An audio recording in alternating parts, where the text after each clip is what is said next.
Today I publish the third report of the UK COVID-19 inquiry. This report concerns the impact of the COVID-19 pandemic on the UK's healthcare systems. I can summarise that impact as we coped, but only just. The healthcare systems came close to collapse. Healthcare workers carried the burden of caring for the sick and dying in unprecedented numbers. It came at a huge cost to them, to their families, to their patients, and to the loved ones of patients. It also came at a huge cost to the non-COVID patients who were not seen and treated. Collapse was only narrowly avoided thanks to the extraordinary efforts of all those working in healthcare across the United Kingdom. However, despite those efforts, some patients did not get the level of care they would usually receive. Some people were not admitted to hospital when they should have been. Those taken to hospital in an ambulance often waited hours to be admitted, putting them and the ambulance crews at risk. Healthcare staff had to be redeployed to the front line, leaving other aspects of care at risk. Staff-to-patient ratios were diluted. The supply of medical equipment was a significant concern, and some patients were not admitted to intensive care units despite their serious condition. The message to stay home, protect the NHS, save lives was designed in part to protect the UK's healthcare systems from being overwhelmed. However, when the pandemic arrived, our healthcare systems were already overstretched and understaffed. This fragility had profound consequences when the numbers of people seeking treatment for COVID-19 started to increase dramatically. In order to protect the healthcare systems, extraordinary steps were taken to free up bed capacity and to ensure there were sufficient numbers of healthcare workers. They included discharging patients who are medically fit from hospital more quickly. This is a matter to which I shall return in Module 6. Module 6 examines the impact of accelerated discharges on people living and working in the adult social care sector, especially those in care homes. The suspension of non-urgent elective care. Across the UK, millions of people had non-urgent operations cancelled.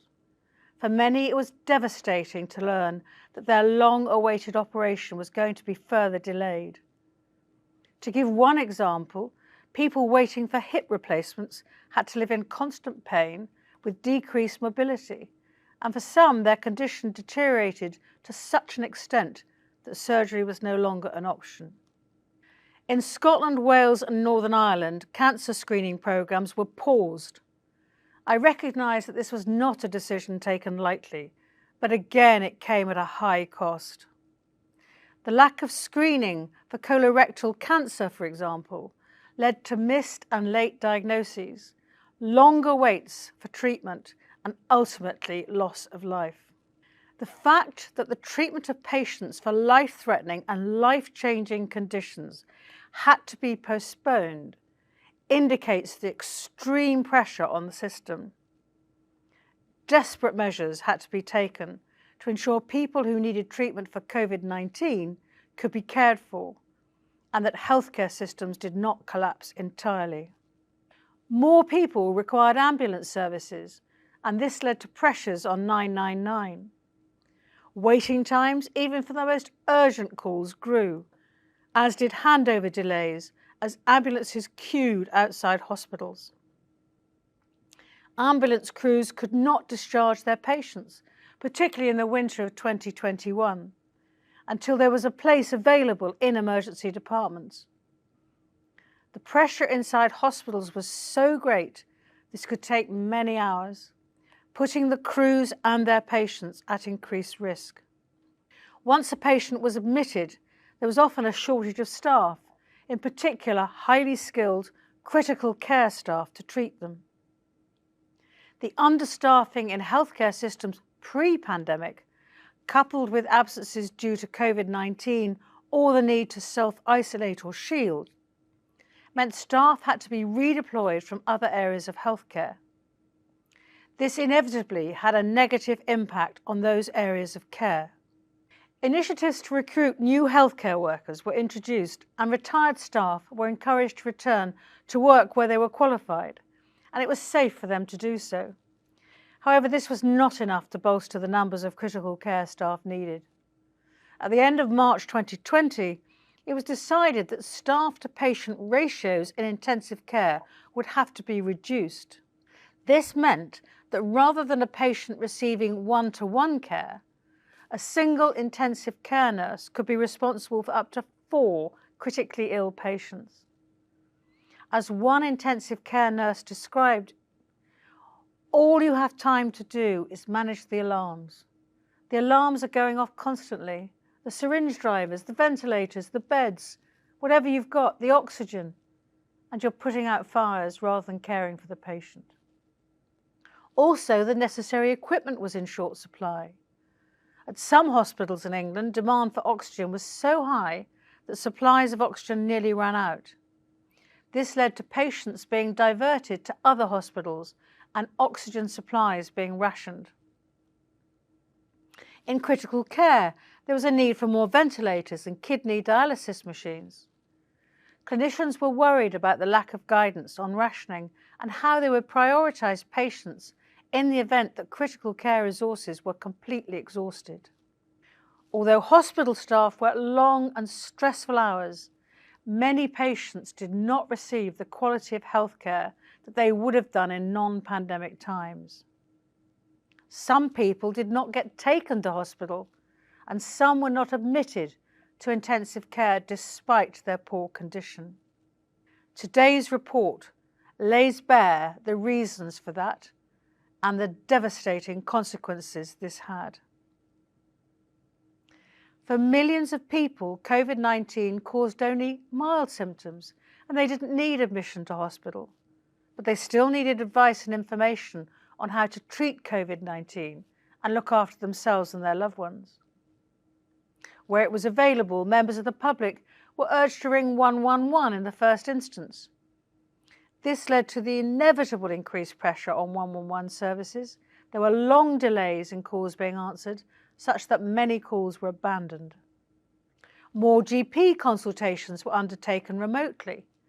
While this ensured that some primary care could be maintained, it was far from ideal and may have led to some conditions being missed.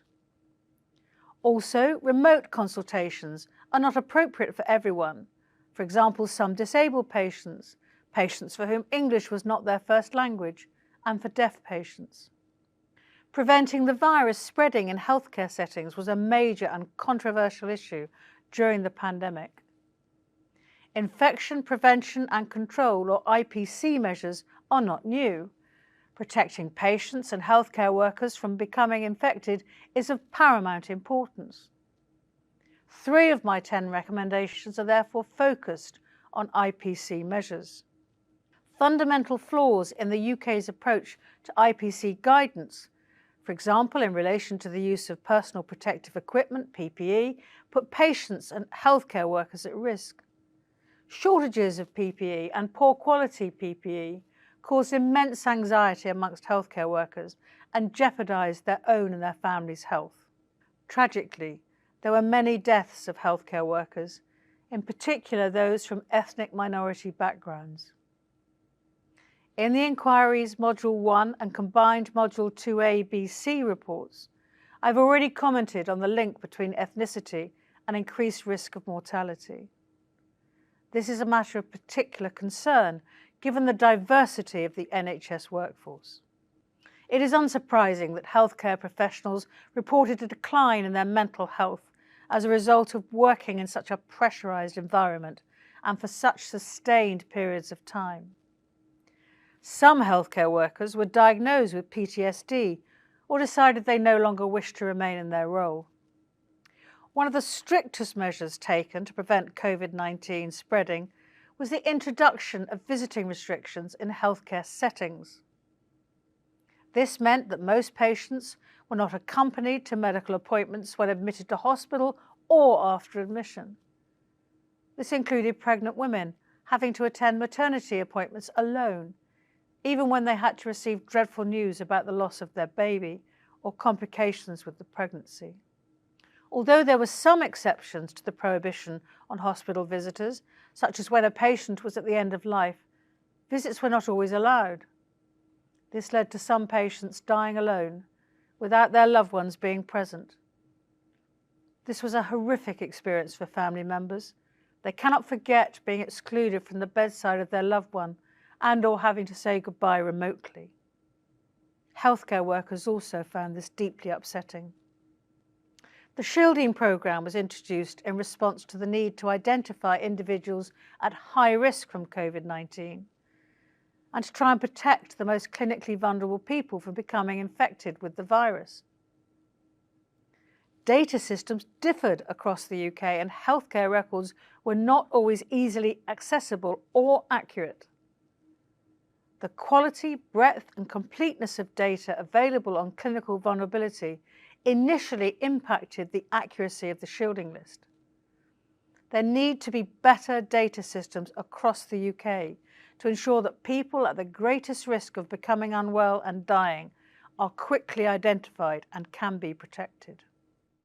The shielding programme brought with it wide-ranging consequences for the many millions of people who were advised to shield, disrupting their daily lives and affecting their access to healthcare. It inevitably resulted in many people who were shielding becoming lonely and socially isolated and affected their mental health and well-being. Some have been unable to return to their pre-pandemic lives. The harmful consequences of the introduction of visiting restrictions and the shielding programme illustrate the difficult balance to be struck when seeking to prevent infections spreading in healthcare settings and amongst clinically vulnerable members of society.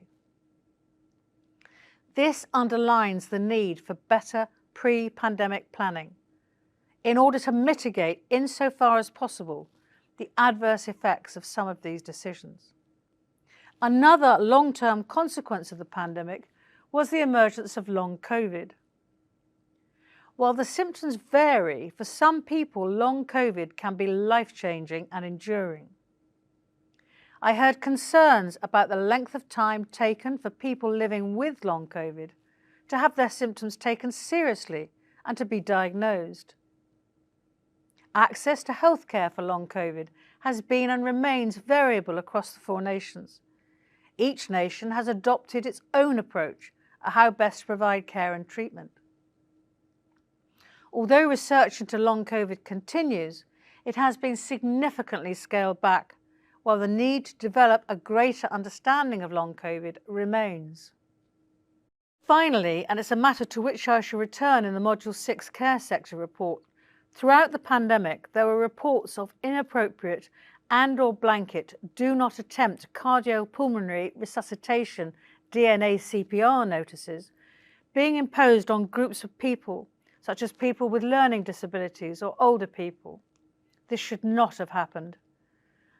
These decisions were not a result of any change in policy and were positively discouraged by the respective government health departments.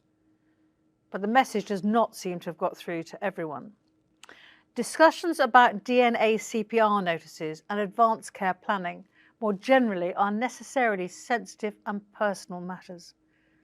They are best discussed before someone enters end-of-life care and before a pandemic strikes. Again, we need better planning. Module 3 was the first module to publish a record of the inquiry's listening exercise, Every Story Matters, in which I heard from tens of thousands of members of the public, including thousands of healthcare professionals from across the UK. The healthcare record sets out in stark and at times distressing terms the very real personal impact that the pandemic had on patients who were left traumatised by what they'd experienced and witnessed, healthcare workers who described hospitals as a war zone and the impact this has had on every aspect of their personal and professional lives and on their health and well-being, and bereaved family members who were left feeling heartbroken, guilty and angry that they could not be with their dying loved ones. The record serves as an important reminder of why the recommendations I make are so important. Against this backdrop, I have made 10 recommendations that can be implemented now to improve the response of the healthcare systems to a future pandemic.